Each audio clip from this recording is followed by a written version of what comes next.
Pemirsa, kita masuki kabar nang penambahan. Pemerintah Kota Banjarmasin akan mendata sarang burung walet yang tersebar di 5 kecamatan dikarenakan target pendapatan daerah yang berasal dari sarang burung walet kada tercapai. Sehingga dilakukanlah rapat-rapat forum koordinasi terkait penyampaian petisi Kementerian Pertanian Pusat mengenai pajak daerah dari sektor sarang walet. Pemerintah Kota Banjarmasin akan mendata sarang burung walet yang tersebar di 5 kecamatan dikarenakan target pendapatan daerah yang berasal dari sarang burung walet kada tercapai. Kepala Badan Pengelolaan Keuangan Pendapatan Wan Aset Daerah Banjarmasin Edi Wibowo Waitakuni Prima TV jelang tengah hari Jumat 14 Oktober 2022 mengatakan target pendapatan pajak daerah sektor sarang walet sekitar 1 miliar rupiah, namun hingga September 2022 pencapaiannya hanya di kisaran 40%, sehingga dilakukan rapat forum koordinasi antara seluruh SKPD, Badan Pengelolaan Keuangan Pendapatan Wan Aset Daerah se-Kalimantan Selatan untuk menyepakati terkait penyampaian petisi Kementerian Pertanian Pusat mengenai pajak daerah dari sektor sarang walet. Menurut Edi Wibowo, Badan Pengelolaan Keuangan Pendapatan Wan Aset Daerah Banjarmasin berupaya merangkul bubuhan asosiasi sarang walet yang jumlahnya di Banjarmasin sekitar 130 orang. Tujuannya untuk mengkomunikasikan kendala masih minimnya pencapaian target pajak daerah dari sektor sarang burung walet.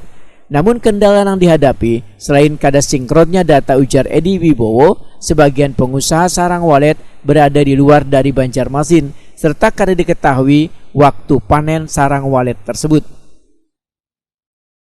Sarang walet ini kita harus betul-betul koordinasi.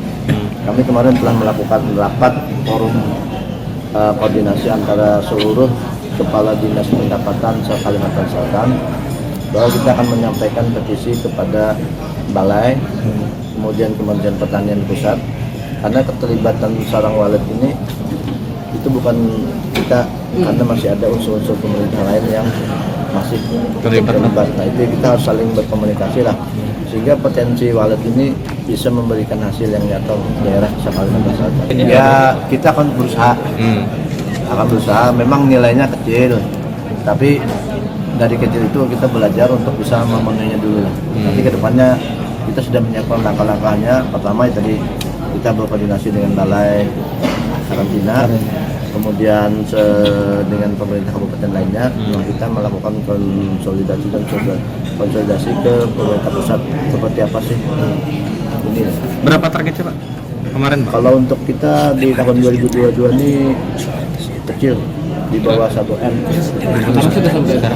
Masih baru sekitar 40-an%. Semuanya ini masih kita pelan-pelan lah.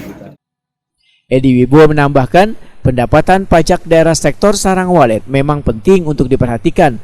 Dikarenakan pendapatannya cukup besar, Wan bisa membantu meningkatkan pendapatan asli daerah di Banjarmasin.